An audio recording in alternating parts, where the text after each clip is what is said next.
I'm Paloma.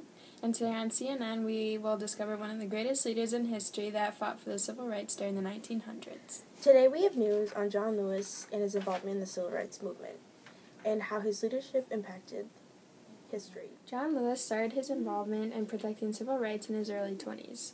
John Lewis dedicated his life to protecting human rights, securing civil liberties, and building a community in America. Lewis has been recognized as one of the big six leaders during the civil rights movement, along with Dr. King, Whitney Young, A. Philip Randolph, James Farmer, and Roy Wilkins. John Lewis was born in 1940, raised with a strict and serious faith. Both his parents were sharecroppers in Alabama. John Lewis grew up on his family farm and attended a segregated public school, Puck County. After high school, he enrolled in an American Baptist theological seminar, which, through his sermons that he gave, made him an eloquent speaker. Lewis's original passion was religion until he was inspired by the great actions of leaders such as Rosa Parks and MLK Jr. during the Montgomery bus boycott.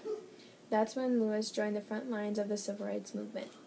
Today we will talk about some of the major events that John Lewis was part of during the civil rights movement. The biggest event that Lewis played a role was the Selma to Montgomery March, the March in Washington, and the 1961 Freedom Rides to desecrate the bus system.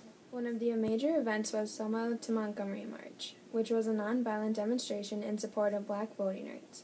John Lewis led the march with Hozier Williams, along with 600 people, in order to let the white know that they wanted to be a part of their community and wanted to be as equal as everybody else, and wanted to have the right to vote for representatives that will help the black civil rights movement.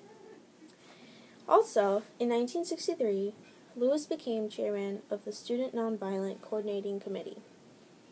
In that same year, he spoke to 25,000 people at the march in Washington, D.C., where he led to alter his speech in order to please other organizers.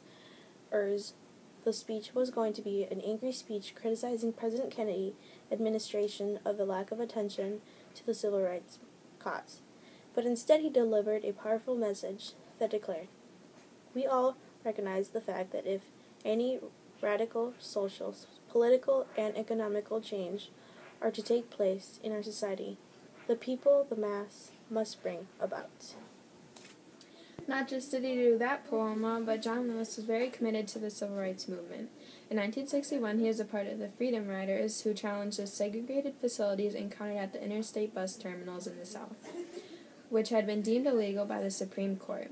It was dangerous work that resulted in arrests and beatings for many involved, including Lewis.